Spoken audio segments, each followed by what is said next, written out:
तो कई बार जो है इन्हें सीताराम में दृढ़ प्रतिज्ञ था। इसको राम गोपाल दादा ने बताया है कि जैसे जैसे आप इन्हें, मैं उसको जितना समझ सका कि उसमें जैसे जैसे आप ईश्वर के समीप जाते हैं, जैसे जैसे आप ईश्वर के साथ, परमात्मा के साथ, सदगुरु के साथ एकाकार होते हैं, तो एक के बाद जो एक स्टेजेस बनती है, आप सदगुरु से एकाकार होने की तरफ जैसे जैसे बढ़ते हैं, तो वो सारे स्टेप्स जो है उस भजन के अंदर उन्होंने ऐसा समझाया कि इस भजन में एक के बाद एक वो स्टेप्स आते हैं कि जब आप जो है आप ईश्वर की तरफ आपकी जो यात्रा हो रही है, वो भजन जो है हमारे ईश्वर की तरफ की यात्रा में होने वाले जो माइलस्टोन्स हैं, उन माइलस्टोन्स का प्रतीक है। वो एक पद है, एक माइलस्टोन, दूसरा पद दूसरा माइलस्टोन, तीसरा पद तीसरा माइलस्टोन, और फिर आखिर में जाकर के जो लास्ट माइलस्टोन आता है वो है हूँ राम ने राम थे तो हूँ। लास्ट में जब अल्टीमेट अपन वहाँ पहुँचते हैं तो वहाँ पर फिर कि हूँ राम ने राम थे तो हूँ, यानी आप जो है राम से इतना एकाकार हो गए हैं कि आप खुद ही राम बन गए। तो ये उस भजन में वो सारे स्टेज होकर के और लास्ट स्टेज वहाँ पर आती है, ये उन्होंने समझाया उस भजन के माध्यम से। तो और वो भजन वास्तव में एक बहुत ही गजब का भजन है, और उस भजन को वो बहुत ही अच्छी, बहुत यानी बहुत उनको उस भजन में बहुत रस था, और उस भजन को वो बहुत चाहते थे, उस भजन में को वो खूब अच्छी तरह से समझते थे। तो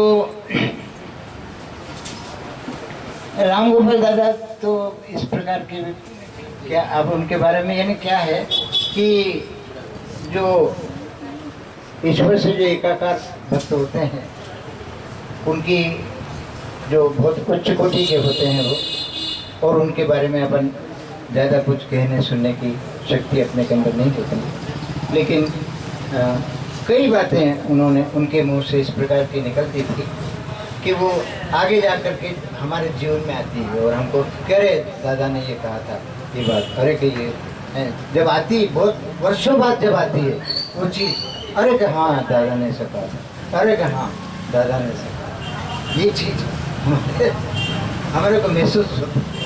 जब हमारे उस समय तो हमको नहीं लगता अरे कह रहे हैं ठीक है, अपनों ने सुन लिया, अपन उनको सम्मान देते हैं, उनका आदर करते हैं, अपन सुन लेते हैं, पर अपने को मालूम नहीं कि ये चीज़ होगी कि नहीं होगी।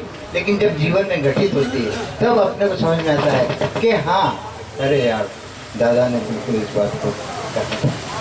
तो दादा तो ऐसा, जिन्हें उनके बारे में अपन क्या चर्चा करें और क्या बोलें और क्या कहें, बड़ी मुश्किल है उनके बारे में कुछ कहने की।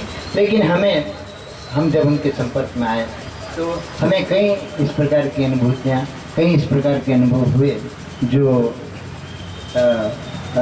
जो यदि हम हमारे भक्त भाई बहनों के साथ शेयर करें तो सभी को कुछ न कुछ समझ में आएगा, कुछ न कुछ आध्यात्मिक जानकारी, आध्यात्मिक आदर्श की जानकारी मिलेगी।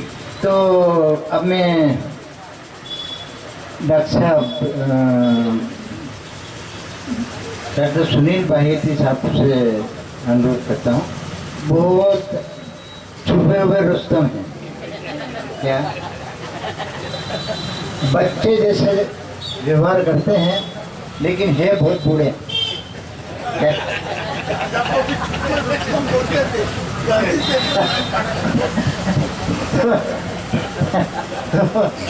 कई इनके पास इन्होंने मेरे को नहीं बताया हीरे मोती इनके, लेकिन मुझे लगता है कि इनके पास ज़रूर कुछ न कुछ हीरे मोती हैं दादा के संबंध में।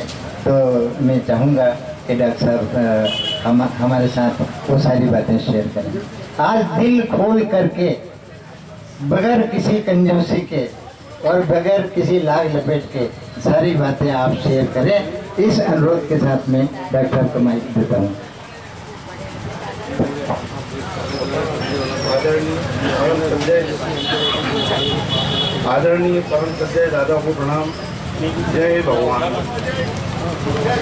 सब अनुभव तो बताइए दादा ने, सभी ने। मेरे पास कोई इतना अनुभव नहीं है दादा के, बाकी सब भगत लोग के बीच में लोग कहते हैं हीरा चलेगा। ये है कि जोरी करता है, जैसे दादा डॉक्टर साहब सभी लोगों ने करी है। अपने बीच से मतलब हीरा निकल गए हैं। आवाज आ रही? आवाज आ रही? थोड़े आप पास ले लो, वो वाला ले लो, लाल वाला दो माइक। चलो आराम से हेलो बटन चाबी। Hello hello. अनुभव तो सुनाने लायक नहीं है, गूंगे के लिए गुड़ है। अनुभव तो दादा के बहुत है, बाकी कोई बताने लायक भी नहीं है। वो सब एक दो तीन छोटे से उदाहरण बताता हूँ मैं। भानु भाई के साथ आए थे दादा, भानु का घर अपने अहमदाबाद आए थे, और जवाहरलाल जी शर्मा बोले कि मेडिकल डालो। मैं मेडिकल दवाखाना डालो। मैं दादा जंगल में मैं नहीं डालूँगा, मेरी बेटे को बोली दादा को। तो दादा कुछ बोले नहीं, मैं भानु का को इशारा करा, बोले गांडोल से था घर वालों, ऐसा बोला उनको। तो दुकान यहीं डलेगी। मैंने दादा यहाँ डलेगी नहीं दुकान। बोले तुम्हारा AB रोड इधर आ जाएगा किसी भी। लेकिन दादा कैसी बात कर रहा हूँ, रोड इधर आ गया क्या? और दादा के जाने के बाद रोड भी आ गया। दुकान भी जंगल में थी, वो सब मंगल हो गई और चहल पहल हो गई एकदम उधर। डबल मंगल हो तो बाद में फिर वो दुकान का उद्घाटन के लिए उसको बोला, भोला जी को बोला, मामा जी को, गुलाब जामुन बनाओ। जब मामा लेकर और सब मामा लाया, मैंने दादा पूरे गांव का निमंत्रण दे रहा हो, सबको बुलाओ आप, मैं कह रहा हूँ ना। और गुलाब जामुन छोटी सी एक तपेली में बनाए थे, 5-10 किलो में, है ना? कितने थे? थोड़े से थे। पूरे गांव को निमंत्रण दिया, गुलाब जामुन भी भर गए, गुलाब जामुन पूरे भर के भरे। बोले कहो सर देख लो आप। तो गुलाब जामुन पूरी मतलब ऐसे कैसे ही नहीं हो। हाँ, भोला जी ने बोला एक संत का इंतजार कर रहे थे हम लोग इनाग्रेशन दुकान का उद्घाटन के लिए। वो 1008 संत थे अपने अन्नपूर्णा मंदिर में, शिवानंद जी महाराज। बहुत देर तक वेट करा, वो आई नहीं किसी कारणवश। भगवान जी के मुंह से निकला कि इतने बड़े संत बेटे आपको विशाल नहीं है। अलग से बोला मैं दादा से करा उद्घाटन। दादा ने पिता काटा, सब कंप्लीट काम हुआ। उसके बाद शिवानंद जी आए। मतलब बहुत बड़ी बात है कि दादा के हाथ से इनाग्रेशन शुरुआत हो, और आज उधर चहल पहल हो गई पूरी। अनुभव तो बहुत है दादा के। बाकी अब आसाराम बापू का किस्सा सुना था छोटा सा। दादा भोलाल जी के बैठे हुए थे, मैं फिर आसाराम बापू के यहाँ जाता था हर संडे को। मैंने कहा दादा आपको चलना आसाराम बापू के यहाँ? सहज बोले दादा एकदम, हाँ चलेंगे ना, कौन सा? मेरे टिकट है दादा, 60 रुपये की टिकट है, 5 प्लेट ले जाओ। भगवान मामा जी के घर से मैं दादा हम सब लोग गए। और अप्रैल का महीना था, बहुत गर्मी पड़े।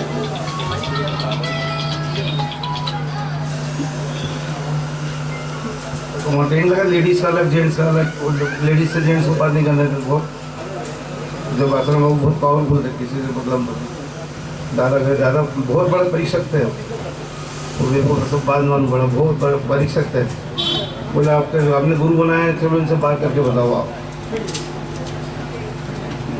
आप इनसे बात करो, आपकी समस्या कैसे हल होगा, मेरे को समझाओ, बताओ। आपने गुरु बनाया तो आपको बोला? हाँ, मेरे को बोला। तो आपने आश्रम फिर आश्रम बाबू जी, हाँ मैं रिसर्च लेने जाता हूँ वहाँ पे। तो दादा भी बैठे मेरे साथ। फिर जंगल में हमारे को टेंट में सुला दिया। उनके वॉलेंटियर आए रात को 2 बजे, डंडे लेकर आए। रात में उनको लेडीज जेंट्स साथ में नहीं सोएंगे। भोलाल मामा जी का बहुत गुस्सा था इसका एकदम। हमने कैसे नहीं सोएंगे, ये बीमार है, इनको दस्त लग रहे, सब लकड़ी से थोड़ा सा कुछ करा, हटाओ इधर उधर। मामा जी थोड़ा सा लग गए एकदम। रात को 2 बजे आसाराम बाबू आए खुद, और दादा को प्रणाम करी। पंचवटी, हाँ उस समय बहुत पावरफुल था। आसाराम बाबू आते नहीं थे। दादा को प्रणाम करी, दादा से पूछा कहाँ से आए, तो मैं राणापुर अलीराजपुर से आया हूँ। दादा को लेके गए, साथ में बातचीत कर दो गेट तक छोड़ने। ये मेरा तो बता रहे मतलब इतने बड़े संत थे दादा को। ये घर वाले भी नहीं पहचानते थे दादा क्या थे, और ऊपर भी नहीं पहचानते थे। जो 15 दिन मेरे पास रही है, डेली हमारी रात में सत्संग चर्चा होती थी दादा से, बहुत सी चर्चा होती थी। तो साहब ये जगह ले लो, ये प्लाट ले लो, ये सब जगह जंगल है दादा, मैं क्या दूंगा लेके इनको। और आज जो जंगल क्या बस पूछो मत आप। आपको चार्ज कर देगा। हाँ मेरा अपना नेचर ही मेरा मतलब पूरा परिवर्तन कर दिया। बहुत मैं भी बहुत एकदम बहुत था, पावरफुल था, बिल्कुल को मालूम है, सबको सभी को मालूम। और दादा मेरे को सुधार नहीं आया था। 15 दिन मेरे पास रही लास्ट समय में, बाकी मेरे को पूरा परिवर्तन करके चले गए पूरा। अनुभव तो बहुत है दादा के, एक से एक अनुभव है। सब किस्से सुनाया करते थे, रतलाम के, महू के, धार के, निर्मल दादा के, सबके सुनाते थे किस्से। फिर दादा बोले कि अभी आप आध्यात्मिक लाइन में 5वीं क्लास में हो कौर साहब। मैं से बोला आप 5वीं क्लास में हो आध्यात्मिक लाइन में, आपको मैं डायरेक्ट कॉलेज में बिठाऊँ कैसा लगेगा आपको? बहुत बढ़िया लगेगा दादा, बहुत अच्छा लगा। बीच बीच में पूनम आ गई थी, तो मेरे साथ चलो। मैंने कहाँ चला दादा? बोले मेरे साथ चलो आपको, हाँ लोग आपको प्रमोशन करता हूँ मैं। जनता लेकर मेरे को, जनता लेकर सबसे मिलाया बहुत लोगों से पहली बार। संदैया सिंह का 82 में उधर से रिटर्न आते टाइम सबसे पहले निर्मल भाई से मिलाया। फिर धार निर्मल भाई है जो हमारे थे नाके के पीछे रहते थे। हाँ तो सबसे पहले निर्मल भाई से मिलाए थे। उसके बाद झाबुआ में जो अपने गोपाल मंदिर में थे ना, क्या नाम था, विश्वनाथ जी, हाँ उनके सामने बिठाया मेरे को और उनसे कुछ चर्चा करी कि इनको देखो दादा ने, हमने सब बातचीत हुई। तो उसके बाद हम लोग रतलाम भी गए। मैं डॉक्टर साहब के 3 दिन डॉक्टर साहब में रुके था रतलाम। सब दूर ले गया दादा मेरे को, बोले आपका प्रमोशन। आखिरी समय में बोला कि रतलाम में इनके अन्न खाना आपके सबका शुद्धिकरण हो जाएगा। रतलाम डॉक्टर साहब के घर भोजन करना, जब भी जाओ रतलाम इनके भोजन करो तो आपके सब बढ़िया हो जाएगा। जय हुआ कि एक वो भजन है ना कि संत कृपा थी छूटे माया काया निर्मल थाए जो, संत कृपा थी छूटे माया काया निर्मल थाए जो। तो संत की कृपा, ये राम गोपाल जी जो थे वो एक युगों से संत थे, आज के नहीं, वो कई जन्मों के संत थे। वो अपना कोई रोल लेकर के आए थे। तो संत की कृपा कितनी बड़ी कृपा होती है, कितना बड़ा कमाल करती है, कितना बड़ा चमत्कार करती है कि 5वीं वाले को सीधा कॉलेज में बिठा दिया।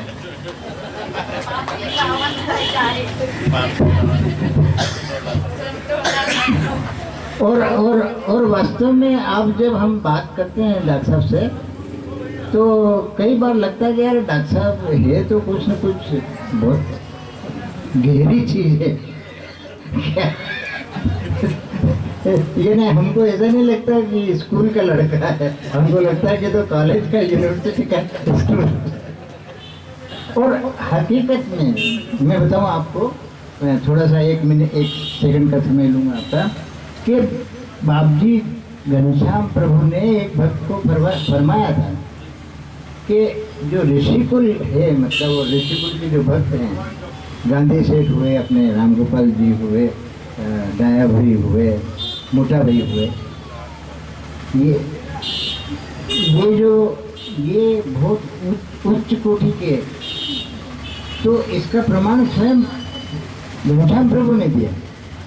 घनश्याम प्रभु की एक बात मैं आपको बताता हूँ, जो कि डॉक्टर साहब ने जो बात कही उससे थोड़ा रिलेट होती है, इसलिए कह रहा हूँ कि एक भक्त को जो पहली बार गए थे, और वो भी भक्त बहुत उच्च कोटि के भक्त थे, गए थे वो इतना उच्च कोटि का भक्त था कि बाप जी ने कहा कि अरे यहाँ पर तो जो भी आता है कुछ बीमारी ठीक करने के लिए, कोई समस्या ठीक करने के लिए आता है, कोई भी भगवान के लिए तो कोई आता ही नहीं है, और सब कोई अपनी बीमारी देता है तो कोई अपनी समस्या देता है।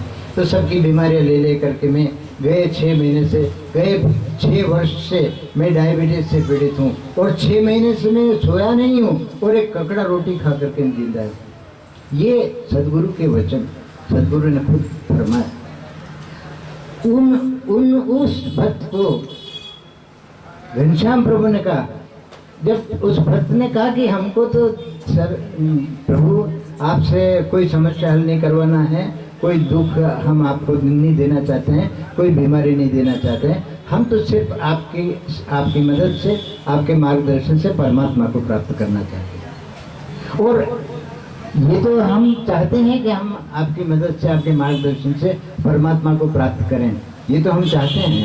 लेकिन इसके अलावा मैं एक बात और कहता हूँ, उस भक्त का देखिए, उस भक्त का जज्बा देखिए।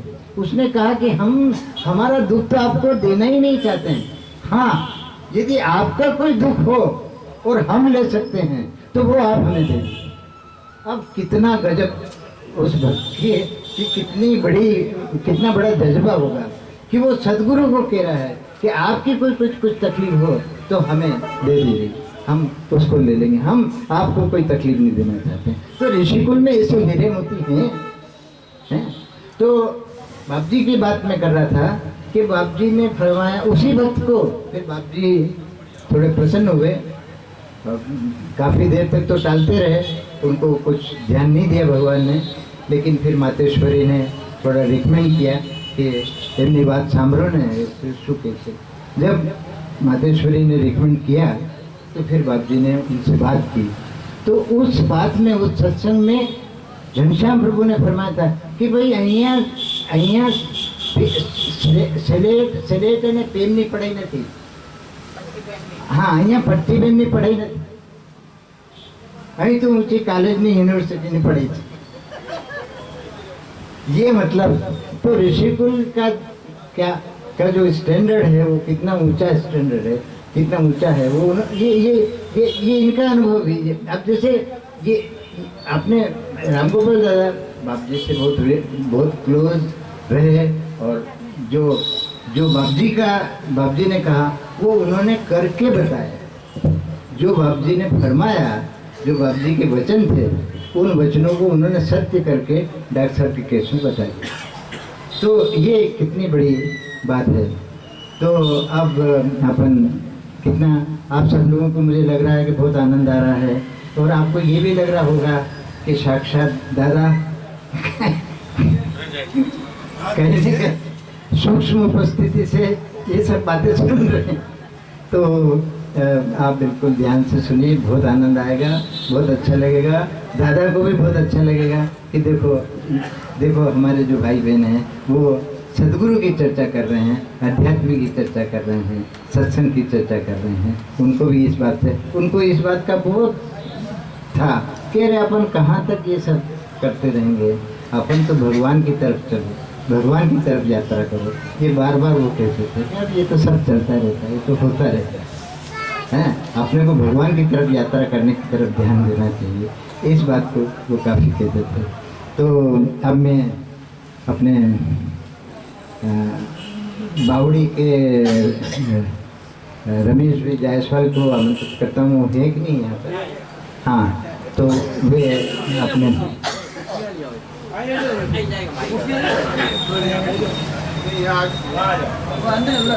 रमेश भाई जायसवाल के बारे में एक बात बताता हूँ और फिर आप उनका सत्संग सुनिए कि एक तो रमेश भाई जायसवाल का घर जो है वो बावड़ी में आज जो कुछ भी है, इतना बड़ा भारी वट वृक्ष जो दिख रहा है, उसकी बीज के रूप में, एक छोटे से बीज के रूप में शुरुआत इनके घर से हुई थी। और मैंने इनको कल बात हुई, कल कहा कि दादा जो है बावड़ी ज़्यादा नहीं गए, शायद एक आध बार। तो इन्होंने जो जवाब दिया वो बहुत जोरदार जवाब था। जायसवाल जी ने जो जवाब दिया वो जवाब मैं आपको बता रहा हूँ कि वो एक बार ही ऐसा था कि फिर दूसरी बार आने की जरूरत नहीं। हाँ, तो अब आप रमेश जी जायसवाल से सुनिए।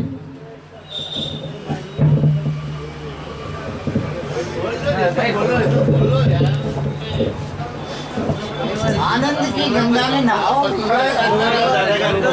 अपना अनुभव बताओ। 17 साल सुनते सुनते हो गया, सुनाओ कम से कम। नहीं तो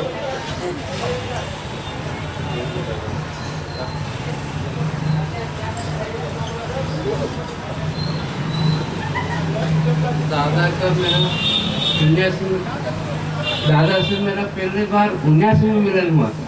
जब मिले तो बस चिपक गए, मतलब जैसे उन्होंने मुझे ऐसा रखा कि मैं कुछ कह ही नहीं सकता।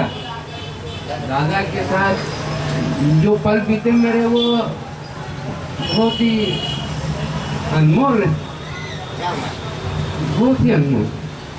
उन्होंने एक ही बार में कहा कि हमें तुम बहुत अच्छी जगह आए हैं, बस जाने की कहीं जरूरत ही नहीं है।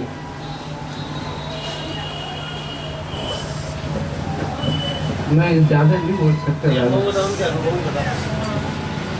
सब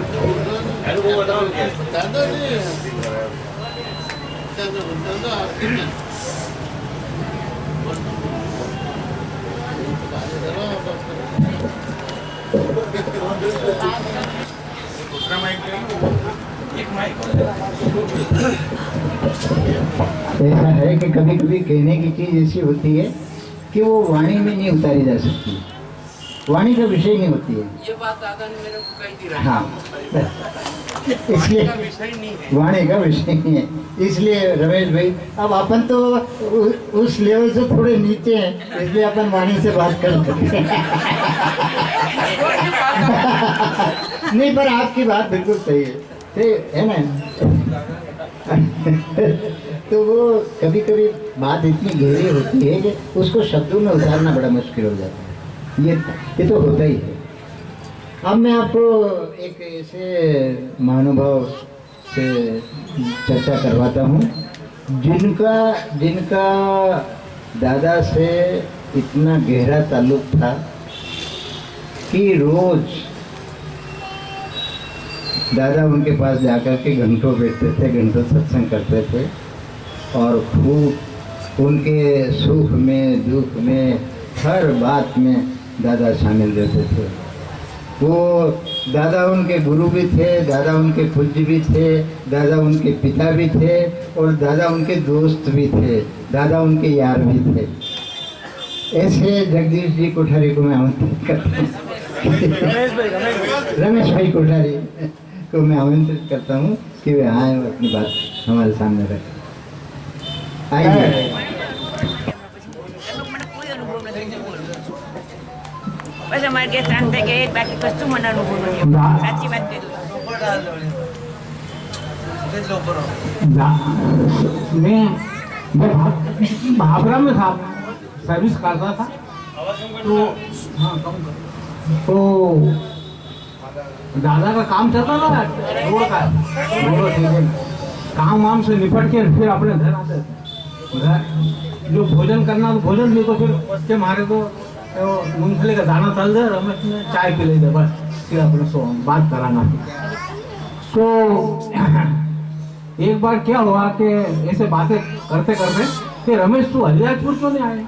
मैं कहा हरिराजपुर दादा मैं यहाँ 35 रुपये महीना किराए में सस्तो पड़े, बहुत लंबो चौड़ो मकान, हरिराजपुर में ज़्यादा किराया देना पड़ेगा, चोर वोर भी वहाँ का घना आवे, फिर कहीं कर लो।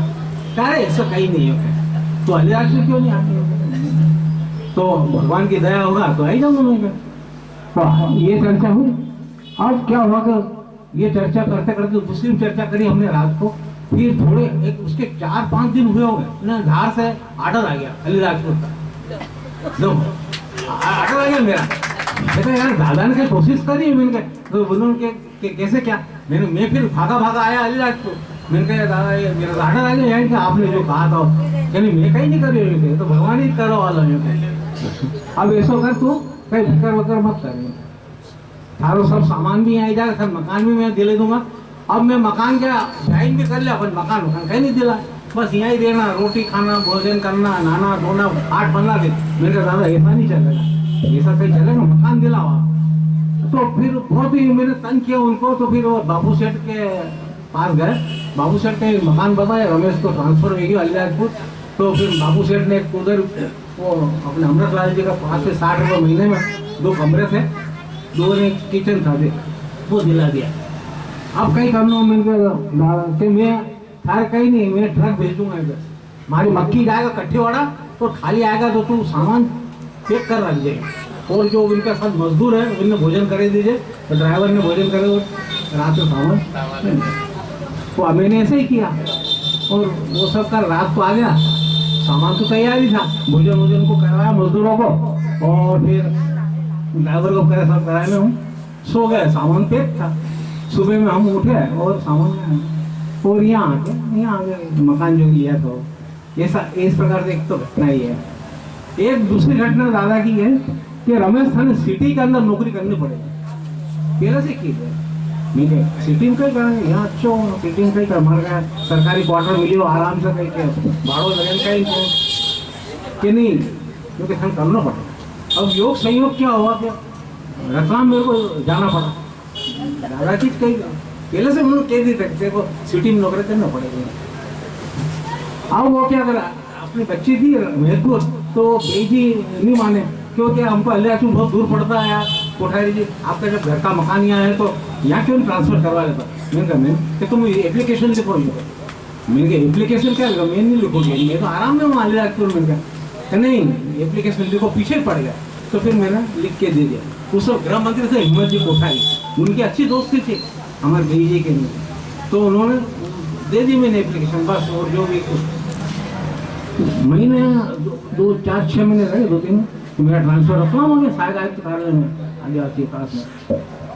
ये भी ठीक नहीं, मेरे दादा की बात याद आई, मेरे दादा कहते हैं सिटी में नौकरी करना पड़ेगी।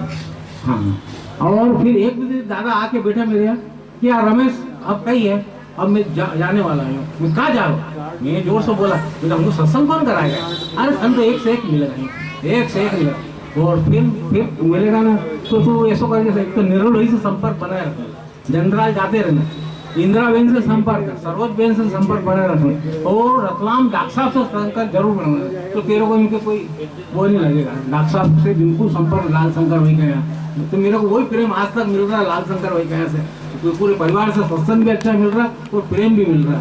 आज दादा ही सब बता गया था, तो इसकी बात है। और भी बहुत आनंद देते, आनंद का भंडार है वो, तो बहुत सत्संग देते हमको, रात को 11 12 बजे मालूम नहीं पड़ता क्या है वो बस 2 अनुभव तुम्हें सुन। अरे वो आनंद के भंडार से ही समझ। दादा को एक बार मैं मिला रहा, को एक ये बात तो याद है, दादा को जब निलाने का अवसर मिला, कपड़े धोती बनियान सब पूरा सब धो लेता था। अब मैं निला रहा था,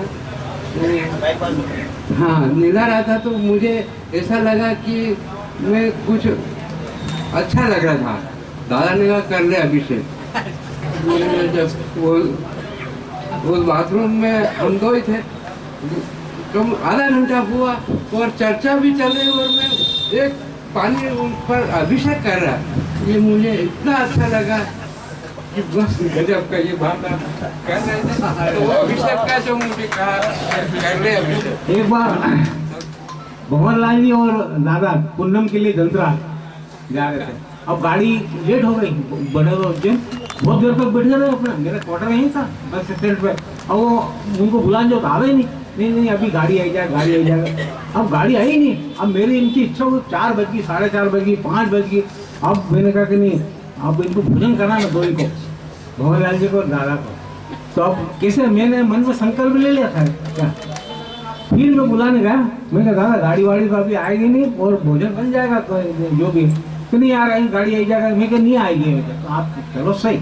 तो आखिर भंवरलाल जी मामा जी ने दादा धोए आए, उन्होंने हाथ को धोए, फिर भोजन किया। भोजन करने के बाद 6 बजे गाड़ी आई वो लो, तो मेरी अंदर की छटपटाहट थी कि ये भोजन करके जाए तो अच्छा है अपने घर से। हाँ भोजन करके जाए। फिर क्या देख रहा हूँ सारी इच्छा पूरी हुई गई। हाँ अच्छा, उसके पहले रामचंद्र दादा, मैं हाँ रामचंद्र दादा से भी संपर्क बनाए रखना। मेरे बात यूँ के वो मैं तो ठीक हूँ, मेरे से भी ज़्यादा सरल व्यक्ति है रामचंद्र दादा, यूँ कहा उन्होंने, हाँ दादा ने, तो मेरे से भी सरल व्यक्ति है वो, उनसे संपर्क हो तो दादा के जाने पर फिर रामचंद्र दादा से बेटा करता था, अच्छा सत्संग जो होता दादा भी। एक अलीराजपुर का